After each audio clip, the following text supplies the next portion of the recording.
ഇതാണ് യഥാർത്ഥ പ്രതിസന്ധി. നമ്മുടെ മകൻ തന്നെ ഒരു പൂച്ചയും കൊണ്ടുവന്നു, അവൻ തന്നെ ഒരു പക്ഷിയും കൊണ്ടുവന്നു. ഇന്നലെ വീട്ടിൻ്റെ പുറത്ത് വെച്ച പക്ഷിയെ എന്തോ സാധനം വന്ന് കടിച്ചു കൊന്നു. ഒന്നിക്കൽ പാമ്പായിരിക്കാം, അല്ലെങ്കിൽ പൂച്ചയായിരിക്കാം. ഈ പൂച്ച ഇദ്ദേഹം ഇരിക്കുന്ന ഒരേ നോട്ടമാണ്. അത് തക്കം കിട്ടിയാൽ അതിനെ അടിച്ച് ശാപ്പാടാക്കും.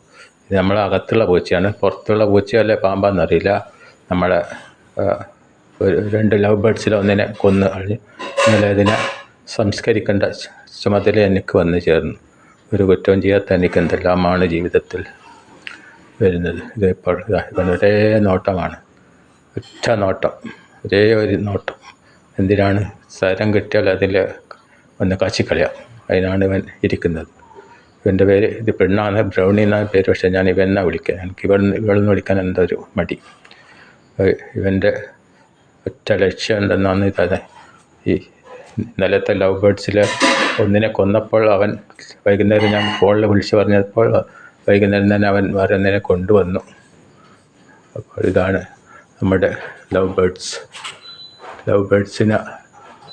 ഈ ലവ് ബേഡ്സ് അപ്പോൾ എനിക്ക് ലവ് ബേഡ്സിനെ കാണുമ്പോൾ ശ്രീമതി ചിത്ര പാടിയ ഒരു പാട്ട് ഓർമ്മ വരുന്നു. ഒളിച്ചിരിക്കാൻ വള്ളിക്കുടിലൊന്ന് ഒരുക്കി വെച്ചില്ലേ, കളിച്ചിരിക്കാൻ കഥ പറയാൻ കിളിമകൾ വന്നില്ലേ.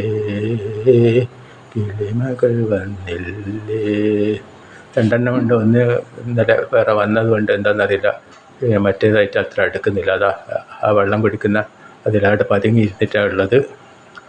ഇപ്പം നമ്മൾ ഈ ചങ്ങായി ഒരേ കണ്ട, എൻ്റെ നോട്ടം കണ്ട, ഒരേ നോട്ടം. ഞങ്ങളാണ് മനുഷ്യരാണ് ഇതേപോലെ നോക്കിയതെങ്കിൽ നമ്മുടെ കഴുത്തെല്ലാം കുഴഞ്ഞു മറിഞ്ഞാണ്. പക്ഷേ ഈ ഒറ്റ കോൺസെൻട്രേഷനാണ്, ഒറ്റ ലക്ഷ്യമേ ഉള്ളൂ, അതെന്താ ചെയ്യുന്നതെന്ന്. അപ്പോൾ അവനെ എങ്ങനെയെങ്കിലും കിട്ടിയാൽ, നമ്മുടെ കണ്ണ് തെറ്റിയാൽ അവൻ ശാപ്പിടും. അപ്പോൾ ഇതിനെ കാവൽ നിൽക്കാനൊന്നും പറ്റില്ല, എനിക്ക് പല സ്ഥലത്തും പോകാനുണ്ട്. ഇതാണ് പ്രതിസന്ധി ഉള്ളത്. അപ്പം അവിടെ മറ്റേതായിട്ട് അത്ര ഇണങ്ങിയിട്ടില്ല. ഇന്നലെ കൊണ്ടുവന്ന പക്ഷി നല്ലൊരു ജോഡി ടൈപ്പായിരുന്നു, അത് പോയി കഴിഞ്ഞ് അതിനെ അന്ന് പിടിച്ചു കളഞ്ഞത്. ഒരു പെണ്ണാന്ന് തോന്നുന്നുള്ളത്, അങ്ങനെ പറയുന്ന, എനിക്കതിനെപ്പറ്റി അറിയില്ല.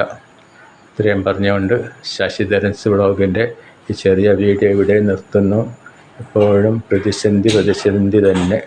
ഈ പ്രതിസന്ധിയിൽ നിന്നും കരകയറ്റി തരണമേ തിരുവൈക്കം വാഴും Shiva Shambho. Sasidharan's വ്ളോഗിനെ like, share, subscribe ചെയ്ത് സപ്പോർട്ട് ചെയ്യണമെന്ന് വിനീതമായി അപേക്ഷിക്കുന്നു.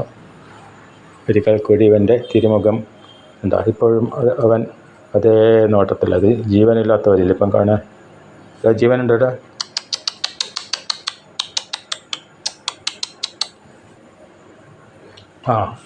ജീവനുണ്ട് മനസ്സിലായി. ഇനി ജീവനുണ്ടല്ല, പ്രതിമയല്ല, ജീവനുണ്ട്. ഇത്രയും പറഞ്ഞുകൊണ്ട് ഈ വീഡിയോ ഇവിടെ നിർത്തുന്നു. സപ്പോർട്ട് ചെയ്യണമെന്ന്, ശശിധരൻസ് വ്ളോഗിനെ സപ്പോർട്ട് ചെയ്യണമെന്ന് വിനീതമായി അപേക്ഷിച്ചുകൊണ്ട് നിർത്തുന്നു. നന്ദി, നമസ്കാരം.